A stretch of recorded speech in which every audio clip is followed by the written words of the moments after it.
Ibrahim, est-ce que vous allez bien? Très bien, merci. Alors racontez-nous ce que vous faites au Festival de Cannes. Alors je suis ici parce qu'on m'a proposé d'être président du jury de la création sonore dans le cadre de la sélection Un certain regard. Mais pour le moment, juste dans la sélection Un certain regard, pas dans l'autre compétition, la grande compétition qui décerne la palme. Je pense que le festival de Cannes aurait tout à gagner, ne serait-ce que par rapport à sa crédibilité. On est à une époque où on parle d'écologie, on parle d'environnement sonore, de santé, de comment on entretient, comme dit très souvent Christian Hugonnet, les oreilles n'ont pas de paupières. On ne peut pas fermer les oreilles, on ne peut pas se décider de les fermer comme ça, naturellement. C'est ce qu'avait dit Aya Nakamura pendant les JO. Elle a dit ça vous embête parce que vous pouvez ne pas me voir, mais vous ne pouvez pas être sourd. Ben voilà, exactement. Et ben c'est un peu, finalement, elle a raison. Je savais pas qu'elle avait dit ça, mais je trouve que c'est intéressant. Mais ce que dit Christian, c'est que on peut pas décider de ce qu'on entend ou de ce qu'on n'entend pas. Et donc c'est une prise de conscience générale de l'environnement sonore dans lequel on est qui va protéger nos oreilles, les oreilles de nos enfants. Et l'idée n'est pas uniquement liée à la santé, c'est la santé, mais aussi il y a une valeur philosophique et sociétale et sociale. Moins on sait entendre et moins on sait échanger, et donc moins on sait dialoguer. Ça passe par quoi, savoir entendre? Apprendre à entendre, apprendre à écouter, c'est hyper important. Une des grandes missions que je me suis lancée il y a quelques années en tant que musicien, et dans le domaine de la pédagogie, donc de l'enseignement, c'est d'apprendre aux musiciens à improviser. Et l'improvisation, c'est vraiment un autre domaine de la musique qu'on connaît de moins en moins. Ça se fait plus? Ça se fait de moins en moins. Alors, il y en a qui sont dans une démarche de le réintégrer, mais en réalité, dans l'échelle du temps, c'est quelque chose qui s'est beaucoup perdu. Et pour l'improvisation, on est obligé d'apprendre à entendre, d'apprendre à écouter ce qu'il y a autour de nous. Sinon, on peut répéter. Ah oui. C'est comme Là, vous voyez, tout à l'heure, j'étais en train de faire une autre interview et à côté de nous, les gens n'ont même pas fait attention parce qu'ils ne nous écoutaient pas et parlaient très très fort alors que j'étais en train d'enregistrer une interview. Donc les gens ont de moins en moins conscience de ce qui les entoure. Il y a beaucoup plus de débats, de dialogues, de sourds. Les gens se coupent la parole sans s'être véritablement écoutés. On s'entend, mais on s'écoute plus. Et donc tout ça, en fait, contribue à améliorer l'environnement dans lequel on vit. Vous pensez que c'est propre à notre ère, à notre époque, le fait de ne plus s'écouter, et que le fait d'améliorer les conditions sonores, ça pourrait nous ramener vers quelque chose d'un peu plus collectif? Je ne sais pas si c'est propre à notre époque, parce que je n'ai pas vécu les autres époques, mais j'ai comme l'impression que vraiment ça va de plus en plus mal à ce niveau-là. Et c'est pour ça d'ailleurs, la phrase que je disais juste avant, c'est que le Festival de Cannes, par exemple, parce qu'il est le plus prestigieux, devrait être à l'avant-garde de ce genre de militantisme vis-à-vis du son, parce que je crois vraiment que c'est un problème d'avenir extrêmement important. On parle de l'air, par exemple, il y a encore 40 ans, très peu de gens vous parlaient de la qualité de l'air. Aujourd'hui, la qualité de l'air, c'est fondamental. On ne parlait pas des écrans, par exemple. Maintenant, on parle, attention, les écrans, ça abîme les yeux, attention, etc. Le son, ça devient vraiment infernal. Vous ne pouvez plus rentrer dans un restaurant sans que la musique... on est obligé de crier pour s'entendre dans un resto. C'est devenu un truc d'entertainment, c'est devenu cool de mettre de la musique fort, c'est devenu... Et je pense qu'en effet, dans pas très très longtemps, on va se rendre compte qu'il y a de vraies conséquences sur nos oreilles, sur les oreilles de nos enfants, et qu'à un moment, on n'arrive plus à échanger les uns avec les autres.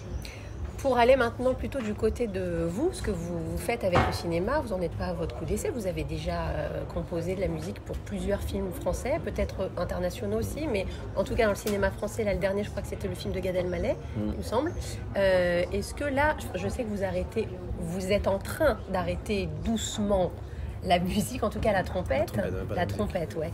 Et... Pas la musique du tout. Oui, au contraire, justement. Bien alors, au contraire. Le fait que vous arrêtiez la trompette, est-ce que c'est... J'arrête pas tout de suite. Hein. Oui. Non, j'ai en juste douceur. Non, en fait, ce que j'ai dit, des fois je me demande si je regrette pas de l'avoir dit, mais en réalité, c'est simplement que j'avais besoin de mettre des mots sur cette idée-là qu'à un moment je vais m'arrêter. Et je sais que je vais m'arrêter. Je me suis posé ces questions-là en 2017. J'avais besoin de me poser ces questions-là. C'est une période un peu compliquée de ma vie. Et au moment où je me suis posé la question, ma réponse était oui, je vais m'arrêter. Et la deuxième question, c'était oui, mais quand ? Et je savais que c'était dans 10, 15 ou 20 ans, à partir de cette date de 2017, j'ai commencé à imaginer et à savoir.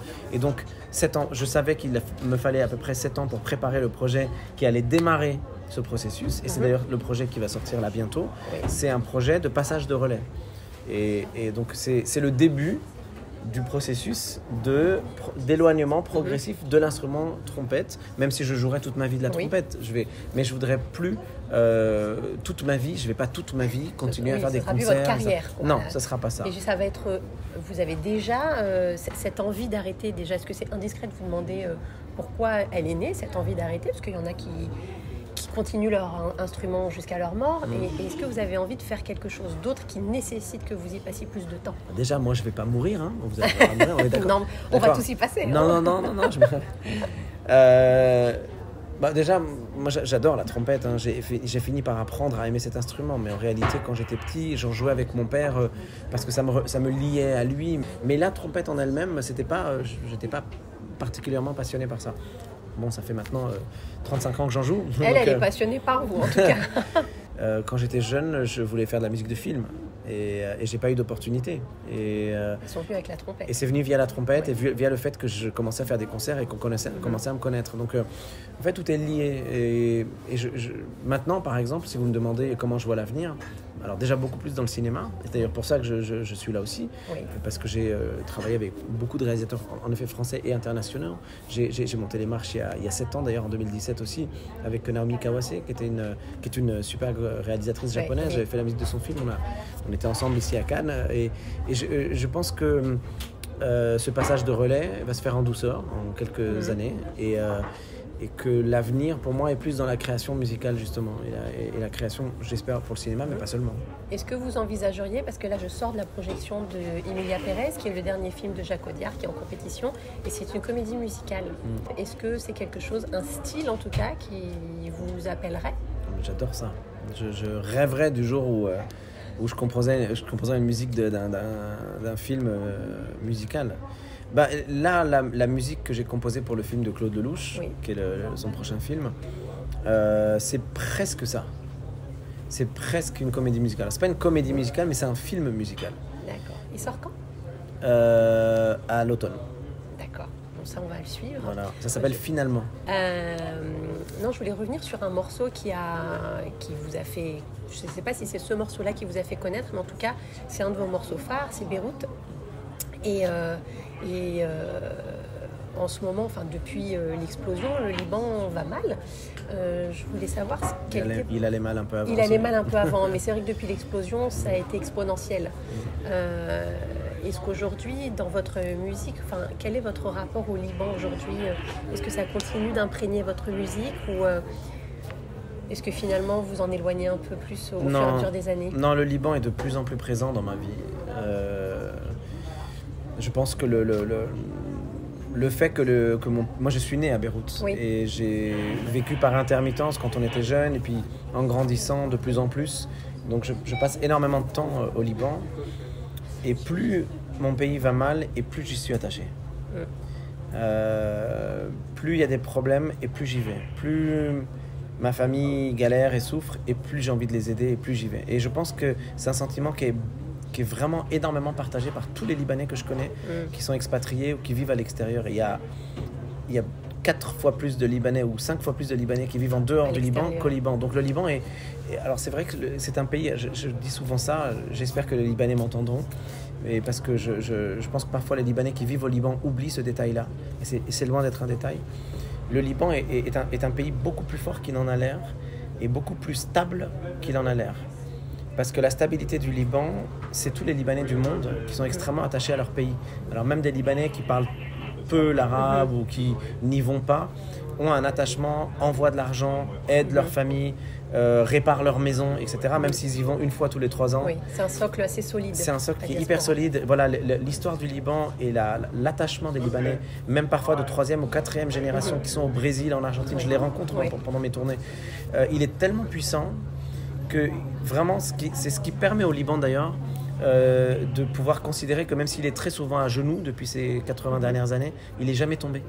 Moi, je suis français à 100%, Ouais. mais je suis aussi libanais à 100%. Et donc, ce sentiment très fort, c'est ce qui permet à ce pays, je pense, de résister. Et les Libanais qui vivent au Liban et qui vivent les drames du Liban ne doivent pas oublier que le Liban, c'est aussi tout ce monde-là.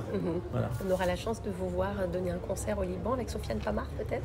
Ah, je ne sais pas si Sofiane fait un concert au Liban, mais moi, je fais un concert fin septembre, le 28 septembre d'ailleurs, exactement, à Beyrouth. D'accord, on vous suivra. Alors. Voilà.